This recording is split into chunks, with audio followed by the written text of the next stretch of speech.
Welcome back to another edition of Baseball for Maniacs. It's been a while since me and Ryan got on here and did a pod.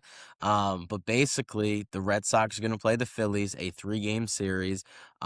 So before I get into my Phillies, because a lot of you guys already know because I post daily about the Phillies, we're playing pretty well. But Ryan, give us an update on the Red Sox because we were in similar situations. You fired your manager on a Saturday. We fired our manager on a Tuesday. So just give us an update for the fans on what's going on in Red Sox land. Okay, yeah. Saturday, April 25th was the Red Sox Red Wedding in the sense of Alex Cora and all of his friends were all fired.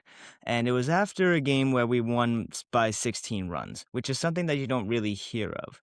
So clearly something happened, and we don't need to go into that. That's a whole nother topic for like an off-season video.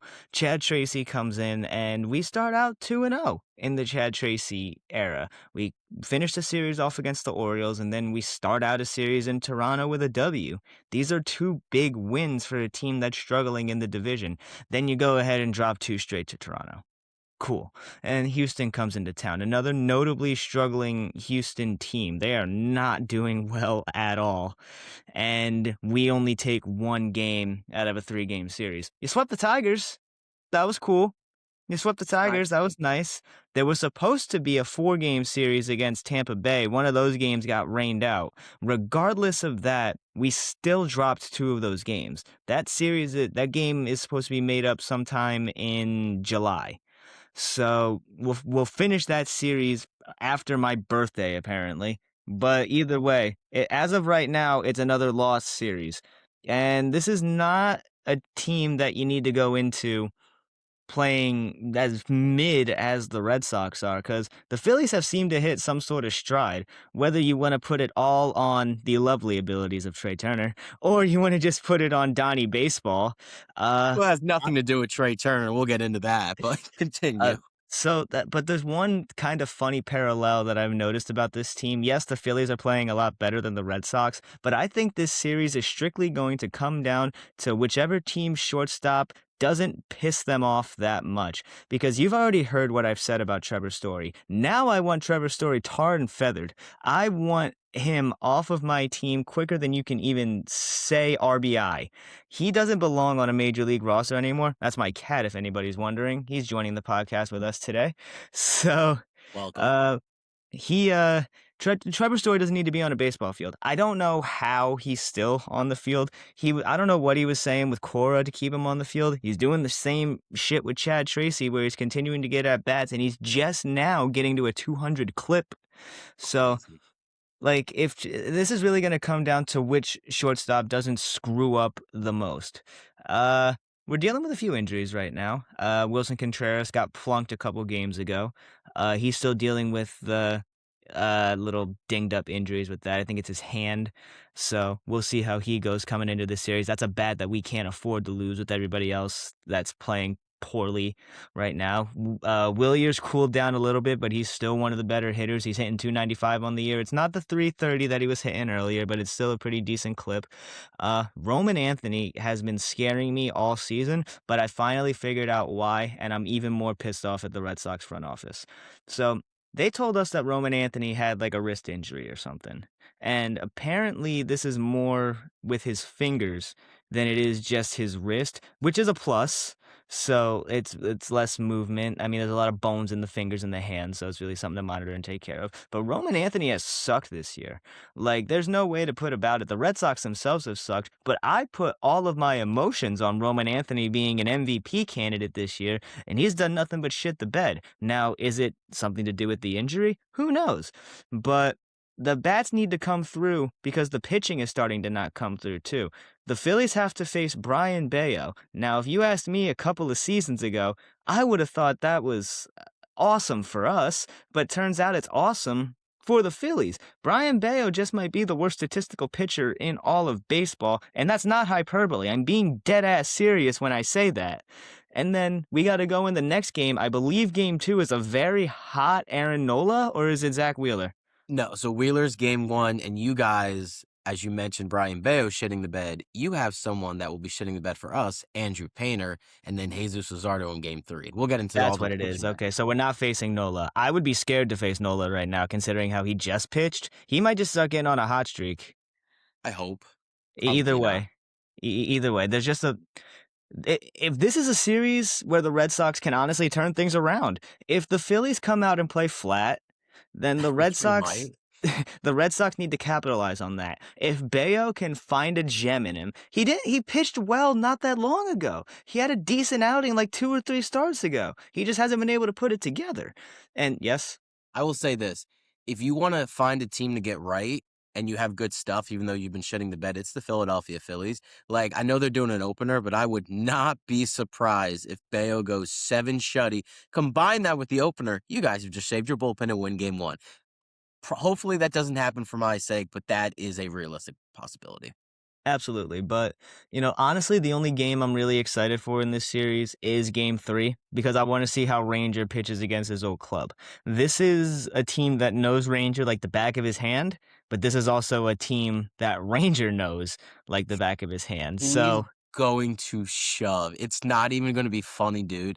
It's going to be 91 on the corner, Trey Turner flaring. It's going to be rough. So I'm just hoping we take the first two. But yeah, he's going to dominate us. I guarantee you guys will take the first 2, actually, because I have Nope. zero faith in Brian Bayo. And to be completely honest, I don't hate Sonny Gray as much as I thought I was going to, but we have this really bad tendency of letting below average pitchers pitch very well against us. And this is no Same. slack on Andrew Painter, because I do think Andrew Painter can be a stud. His numbers right now are mediocre. He's not pitching great. And this is the game where he's going to come out, go 7 shutty, 14 Ks, and it's going to be the Andrew Painter that you guys have been begging for the past couple of seasons. That I can see happening with the way that this Sox team hits. Caleb Durbin's still not over 200. His OPS is 507. I took a look before the episode. That's crazy work. Bomer's actually higher now. He had 2 home runs on Saturday. So The that's nice. area code is less. Our area code, our hometown area code, is more than Caleb Durbin's OPS And Bomer's. and Bomer's. So it's a battle of mid third baseman. It's a mid left side of the infield. Yeah. Honestly, if we're thinking about it, the right side of the infield, I can live with. Mhm. I can live with my right side of the infield. Yeah, I But can too. Stotty's actually playing pretty well now. So feels good to see that. if all the righties pull the ball on the ground, I'm not going to be worried. But like basically, am I excited for the series? Absolutely.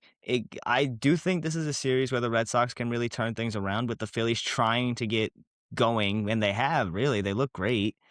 Yeah. And I mean, we're 10-3. We won 4 straight series. And I really think what changed is the starting pitching because the Phillies, I mean, their offense, it is what it is. It's picked up a little bit. Stotty's gotten hot. Bryce and Kyle are doing great things.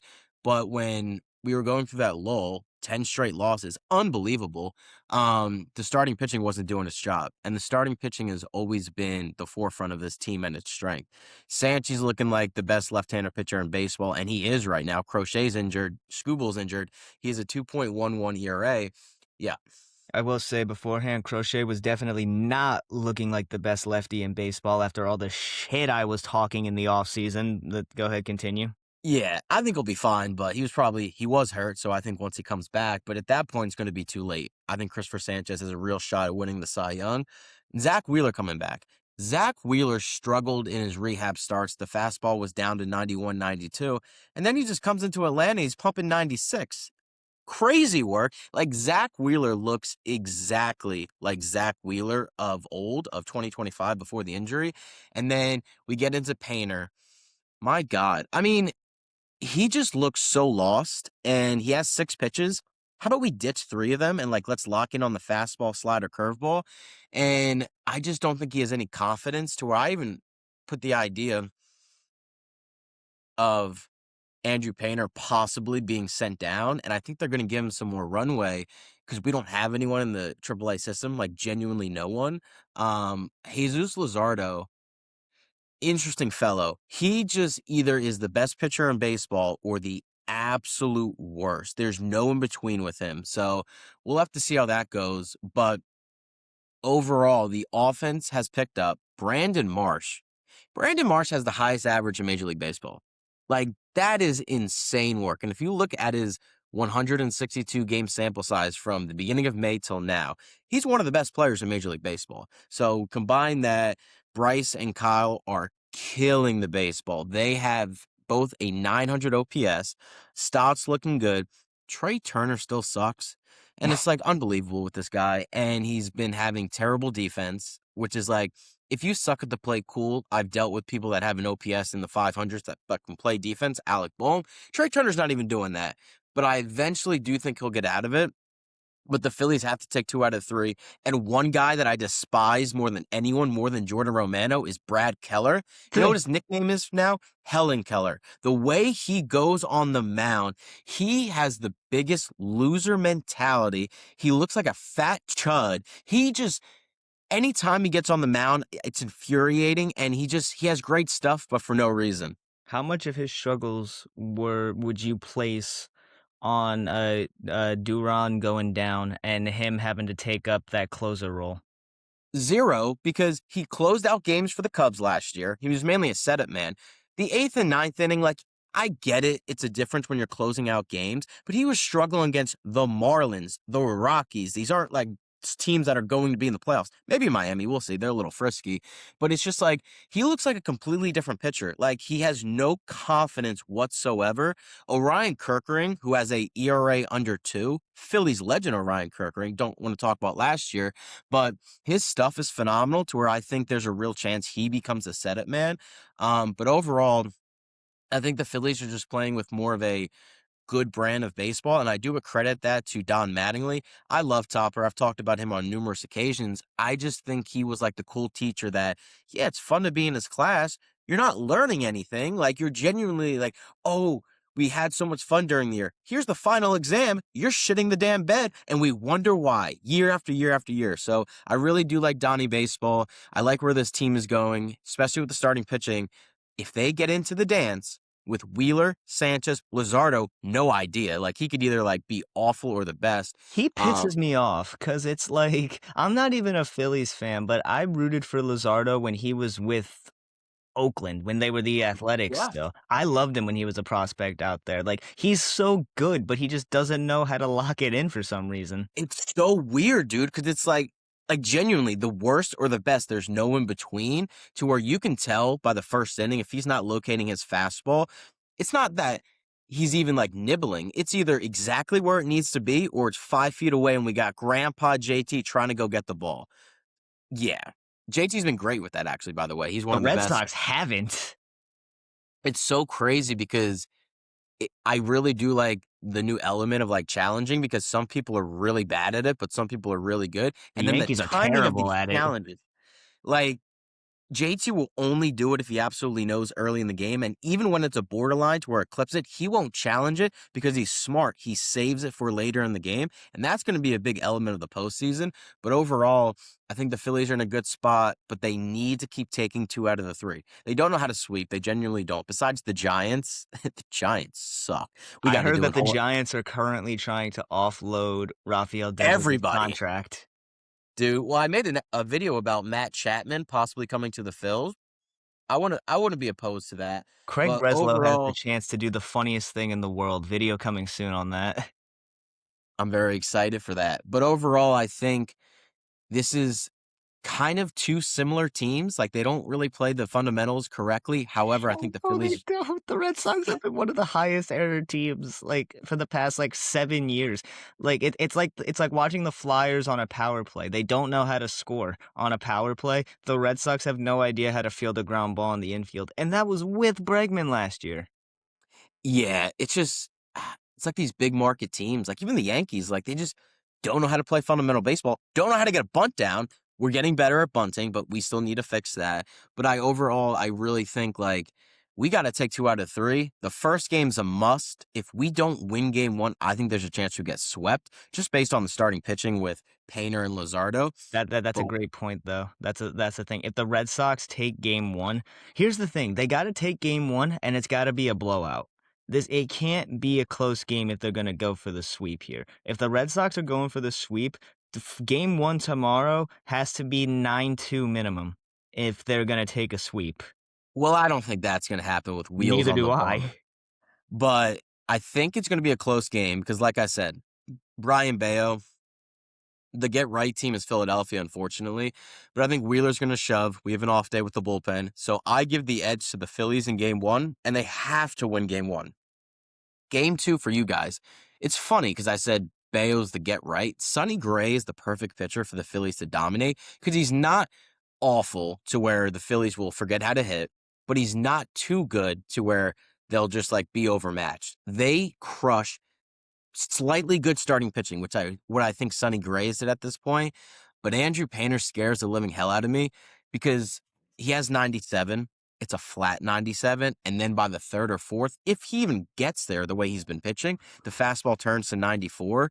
And then he just hasn't been able to locate his curveball, his sliders, and it's always off speed away, fastball in. To where I do think Caleb Cotham is going to switch that up a little bit because the A's literally, if they saw fastball out of the hand, they would say, "Oh, fastball inside. Let's go 430 down the left field line." Brett Rooker, Shane, uh, what's his Langoliers? They just Yes, I love feed Shea off of it. Langoliers. Yeah, of course. He was on paternity leave, and then he comes back for game 3 and hits 2 bombs. Awesome. But if Painter can just stay in the game, like 5 innings, 4 earned runs, I think with Sonny Gray, the Phillies can win that game.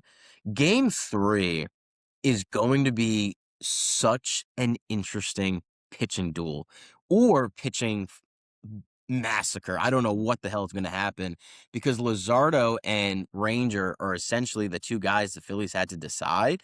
And I'm not going to act like I'm all high and mighty. Like I was excited when they extended Luzardo. I implored them to pick him over Ranger just because I was where they're gonna say, you were very big on the "let's go with Jesus over Ranger" yep. train, and honestly, at the beginning of the year, it looked like you were right. hmm I just think with the stuff like Ranger is never going to be above 93. 93 is like his No. max. And then he's getting older. Like, you don't wanna give a starting pitcher 5 years that's, like, kind of on the decline with the fastball. However, he's pitched so well to where it might not matter with Ranger because if he's locating, it could be 89 and you're still not touching it with his off-speed pitches. Luzardo, I wanted to extend him based on his year last year and just based on the stuff he has. But like I said, I don't know if his mechanics are messed up or mentally he's just like a shell of himself, but he hasn't been able to locate. And I don't care if you have the best fastball in the world. If you know it's a fastball out of the hand and it's 10 feet out of the zone, they're not swinging. But I do think Luzardo, he's a funny guy in the sense of like when it's a big game, he locks in for whatever reason. And I think he's going to take the thought of Philly fans saying, we should have signed Ranger over you. And I do think there's a good chance he shoves. But I also wouldn't be surprised if you guys have 10 runs and then Ranger goes 7 shutty. So that's kind So of my prediction for the series. yeah, so me and you were very similar in that in the ideology. Game 1, I give the edge to the Phillies. I don't like Brian Bayo as a pitcher this year. I spent years saying that Brian Bayo was gonna be the next Pedro Martinez, and I think this is now time for me to swallow my pride and say I may have been wrong about Brian Bayo. But, it really all depends on who the opener is. I don't know who's slated to be the opener. I kinda hope it's Bennett, because he looked really good in his outings that he's had so far. But yeah, I don't expect much from Brian Bayo tomorrow. If the Phillies don't put up 6 runs tomorrow, it'll be a disappointment on their end. Yes, it will. Uh, Game 2. This is where I do think the Red Sox can really take advantage here Mhm. because the one thing that the Red Sox are really, really good at is picking up signs from second base. Oh god. Now, Oh, we're cooked. We are so cooked. here's the thing. It's a big fucking controversy with the Red Mhm. Sox and like they shouldn't be stealing the signs. Stop making your signs so obvious. Make sure that your pitcher doesn't have any tells. There has never been Oh a god. rule against looking into the catcher's signs from second Yeah. base. This is literally why the pitch com was invented. If you suck so hard that your signs are getting picked up and they're being told to the pitcher virtually, you have a bigger problem than the guy at second base being like, "Hey, it's a curveball." You have Yeah. a And much it's bigger always problem. been, like, accepted that if you can steal it from second base, that's on you guys. That's good strategy. Now, when the Astros went crazy and put a camera in center field, that's a whole different story. But I never will get upset if someone's stealing from second base. That's just smart baseball, in my opinion. And that's the thing, the Red Sox are noted in doing that, and Chad Tracy has gotten the boys running a little bit more. So if we get a guy on first base, there's a good chance he's taken off, especially if their name is Jaron Duran or Cedon Rafaela. Hell, even Trevor Story still has a little bit of gas in those tires. He can get to second base if he really wants to. I'm scared he'll die if he tries, but like You gotta want that, though, right? I would never wish death on a person. However, if Trevor Story's contract somehow got lost at sea, Lost I in the mail. I don't think my heart would be broken. Trevor Story could retire tomorrow, and I think I'd cook a steak. But like either way, I used to like and this is so hard for me because I literally thought that Trevor Story was gonna be Alex Bregman. I thought that he was gonna be the guy that was gonna get us to that next level. And if anything, he's been a detriment to not only the Red Sox play, but to my mental health. So it Well, it's like like the Colorado effect, dude. We love those players, and once they get out of there, my God, Tulo, Cargo, their whole careers fall off a cliff. Same thing's gonna happen to Mickey Moniak. I think Mickey Moniak is a great player. I Like, want I'm Mickey so Moniak happy. to be an all-star so bad. He has to be. But his Get him in the OPS at home run court, derby in Philadelphia. oh, I might have to spend some money on that of the mix there. I Even though, planned on going regardless. It's 45 minutes from me. If I'm not at All-Star Weekend this year, I am a fraud. yeah. But if you look at Mickey's stats, his OPS at cores is 1400, and his OPS So away is stupid. 650. Like, but I What mean, what does that average overall, out to on the season? Like 900, 800? I think they've played so many home games, he still has a 1000 OPS. That's so ridiculous. I mean, shout Yeah. out to Mickey Moniak. A lot of people thought he was like one of the worst number one overall picks that could have ever happened. And maybe this is a flash in the pan season, but this is like a Jordan Walker season. Like honestly, Could be. I'm rooting for Mickey Moniak. I know you're not like hating on Mickey Moniak, No, obviously, I but love the Mick, but it's so funny because everyone, dude, the Twitter people on Philadelphia are insufferable. They post his stats in like another Dave Dombrowski masterclass. I would make that trade 10 times a week, 11 times on Sunday. Completely botched that quote, but and you know who we got for him? It wasn't Brandon Marsh. We got Noah Syndergaard. Noah Syndergaard helped us get to the World Series. He pitched game 4 of the National League Division Series, 3 innings, 3 great innings, to where it's like he was never going to be in our we don't have plans. to We talk traded about for the World Series performance. well, he wasn't even bad in the World Series. I think he was 3 innings, 2 earned runs, to where he wasn't terrible. And it's like Mickey Moniak unfortunately was never in our plans. To where like anytime someone leaves Philadelphia and they didn't leave on a bad note, I root for them, and I'm so happy to see what the Mick's doing. Yeah, it's like Mickey Moniak to me is exactly what Scott Kingery was. Um, Love the Phillies Scott. just the Phillies just gave up on Mickey way sooner than they did on Scott Kingery. Like, and we can talk about Scott Kingery for hours, but at the end of the day, when it comes down to Boston, this is the series where we got to show that we're not like a roll me over, kill me type of team. And for the Phillies, this is a series where it's like they can really show their ass and be like, look at how good we really are. Look at how we're beating the shit out of this team right now. And that's really what the Red Sox have to avoid. I'm genuinely thinking the Phillies take the series 2-1 here, but I need all of these games to be decided by less than 3 runs. If they can pull that off, I'm more than happy with it. Like, I do think we're going to explode off a Painter just because rookie pitcher is still trying to find his way. I think that if Duran's in the lineup, he's going to take him deep. I think if Roman's in the lineup, we're going to see a gap shot and some patient at bats finally. Um, I think if Wilson's healthy, it's a completely different series. Like if he's healthy for all 3 games, I might change my tune and say we go 2-1, but that really just determines on his health. That's how confident I am in Wilson Contreras changing this lineup. At the end of the day, though, you guys are gonna shit on Bayo. I have no qualms about that. You guys are very fortunate that you don't have to run into the buzzsaws of Connolly Early and Peyton Tolley Thank and God. I'm very upset that they're not going to be pitching, but I'll just happily wait for them the Well, we next time. can't hit left-handed pitching at all. Like genuinely, we just can't do it. So Wait, Thursday is going to be tough. But I think I don't even know, dude. Because I think we win game one. Like, we have to win game one. Like, if we don't win game one, I think we get swept. But I do think there's a chance game two that Painter, for some reason, locks in. And I do think we're going to, like, go crazy on Sonny Gray. Game three's tough. I just see Rangers shoving, like, seven shutty. And even I think Jesus Luzardo can have a good start, but Rangers just outduels him. And then if we're up 2-0 in the series, we're not going to sweep. We just don't do that anymore. It sucks. But I predict Phillies win the series 2-1. I'm with you on that one. Game two is probably going to be like the most important one if we're being honest. Game three is going to be the fun one, but game two, you're obviously watching for Painter to have a bounce back start. I'm watching for the Red Sox offense to bust out of whatever slump that they could possibly find themselves in. We didn't look fantastic against Tampa Bay. We did take a game, but we didn't look Tampa's fantastic. good. That they are a good ball club. But they're not. It's if you look at their averages, like it's so bizarre what they do. It's like they just bunt in the right situations, and it's like, yeah, I'm like the AL is so mid. I think right now there's only two teams over 500, Yankees and Rays. That might have changed from last week. I can never fathom what the Rays do, like genuinely. Whoever wins the National League is winning the World Series. But I'm looking forward to the series. I don't want to sound like a broken record, but the Red Sox, this is their make or break series, really. The Phillies are hot. They're streaking. They haven't lost a series in a while, and they really do have a chance to sweep a struggling team that still has not found their identity, and we're in the middle of May. So I'll be watching all the games. I'll be pulling my hair out.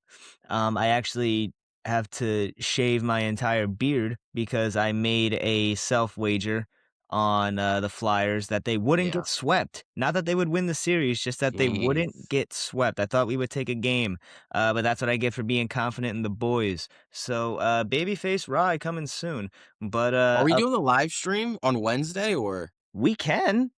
If you wanted to do it Wednesday for the Painter game, absolutely. But if you wanted to do it Thursday for the Ranger return, that also works for me as well.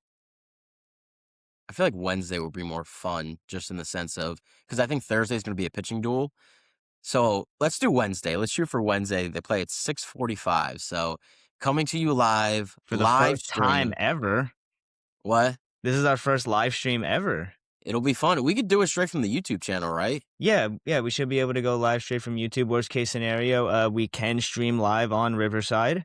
So Hmm. that link will be sent out if we somehow aren't tech savvy enough to figure this out on YouTube.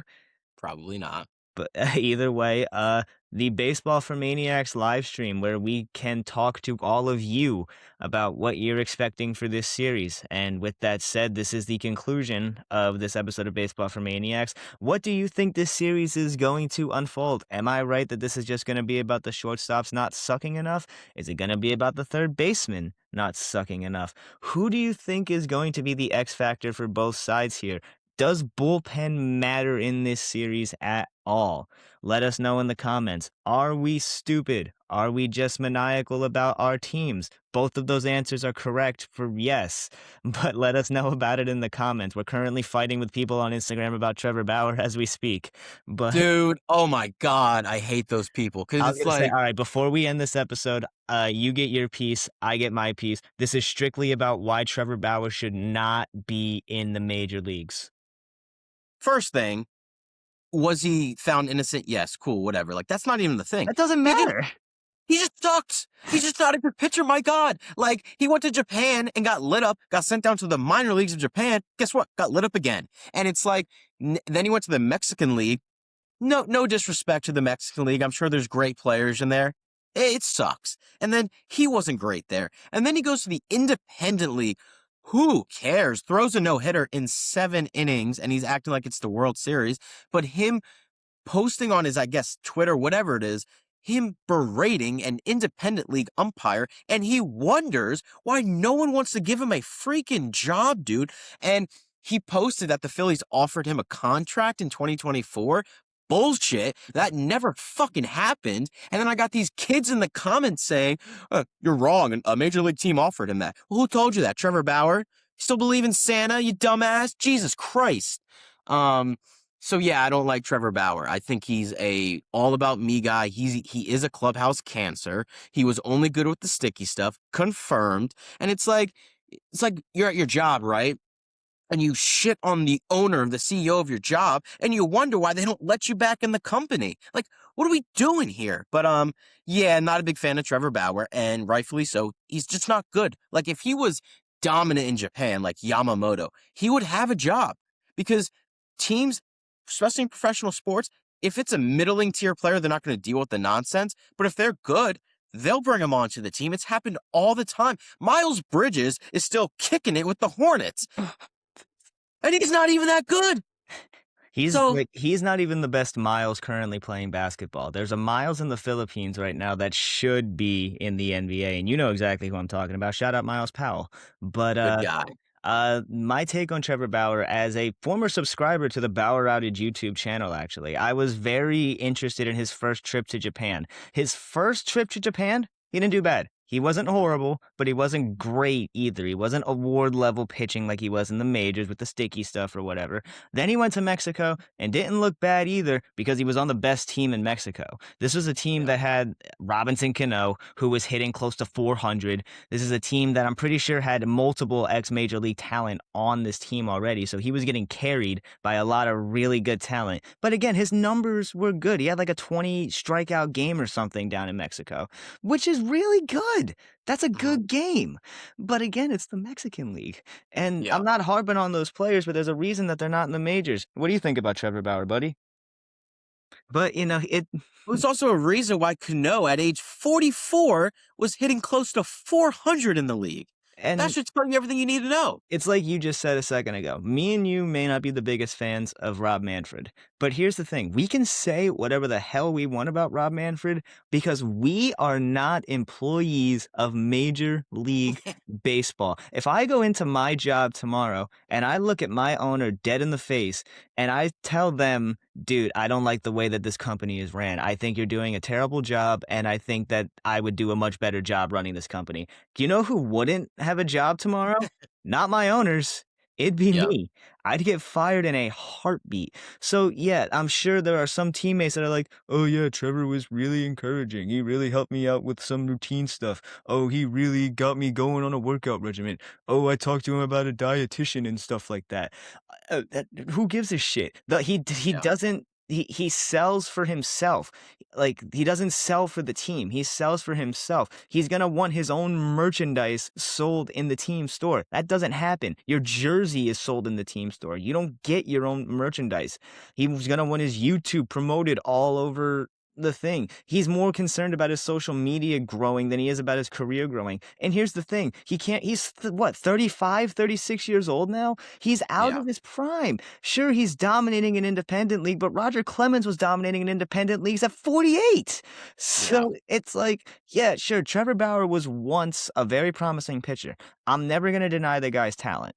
There's a reason why he won the Cy Young. There's a reason why he got the contract he did from LA. There's a reason why he was probably one of the best trade market pitchers at the time when he was on the trading block. Trevor Mhm. Bauer was at one point one of, if not the best pitcher in Major League Baseball. But that time has passed. The court stuff doesn't matter. I'm very well aware that he was found innocent of everything. I'm very well aware that everything got dropped. Good for Trevor Bauer, but it didn't do anything. And the little fanboys, you only think his agent's hot. Like, honestly, that's all you watch Trevor Bauer for. You think Rachel Luba is very attractive, and you have no idea how there can be a woman agent in baseball. So that's why you watch Trevor Bauer. And Yeah. she's good at her job. So it's not like It's a tough job to manage that guy. yeah, she's probably had a hell of a time making sure that he just stays under wraps. His attitude has always been a problem. You could talk to any of his teammates at UCLA. He delayed a bus once because you know that stupid fucking wiggle shit that people use Yeah. these days. Like that he lost it, and he literally wouldn't leave the facility until it came on the bus with him. So like he delayed Jesus. the bus by like 45 minutes or some shit like that. Garrett Cole notably hates him. I hate Garrett Cole, and I'm siding with Garrett Cole against Trevor Bauer. That should tell you Fuck everything that you need to guy. know. Keep Trevor Bauer out of Major League Baseball. And it's not for his talent, it's for him.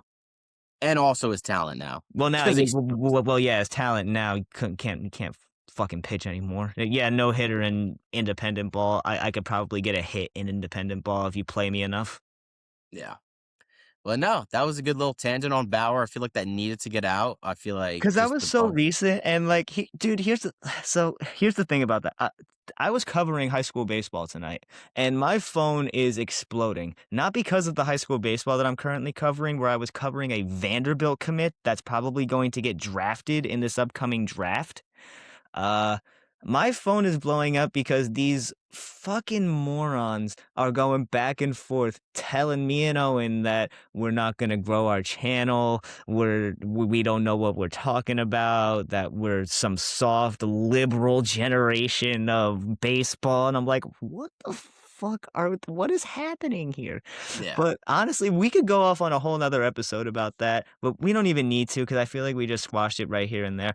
And I usually say Trevor Bauer probably won't ever see this. He will. He looks himself up. There's probably a chance that if somebody clips this or when we clip it and put it up on the channel, he's going to see it and we might get responded to. This could be the explosion of Baseball for Maniacs. That'd be nice. Works for the bitch in court. Jesus Christ. No, I might even do a full video on it just to kind of just like, and it won't even be like a rant I went on today. I just want to be like, no, guys, like I have no beef with Bauer. Like genuinely as a person, we all know this stuff, but he was found innocent. Cool. What happened to him was not okay in the sense of like being falsely accused, right? But it's like he's just not good enough. It's like Colin Kaepernick. Like, what do you think? You're gonna get a shot in the league in the year 2026? You're not, dude. So Like both of that was these guys are good. pushing 40, so it's not happening. Get the idea, Trevor Bauer in the league, not even as a coach. Just get it out of your head. Yeah, enjoy it for what it is. Because if he's doing like the YouTube videos, like they're good videos, like there's good It's content. So good enjoy content that. if you really wanna get into the idea of, like, in-depth preparation that a former major leaguer has, it's fantastic, and he's Yeah, good for young players because he really talks to them about proper muscle workouts and what they need to do, really, but he's also one of those weirdos that's probably gonna have you on a fucking, like, boogie board swinging the bat, like, I hate those yeah. workouts. It works for some people. It doesn't work for the majority. So, but nah, that'll do it for this episode of Baseball for Maniacs. Mainly, this was about the Red Sox and Phillies. So, very excited for that series. Like I said, the live stream is coming Wednesday, whether it's here or YouTube. We'll get that out to you.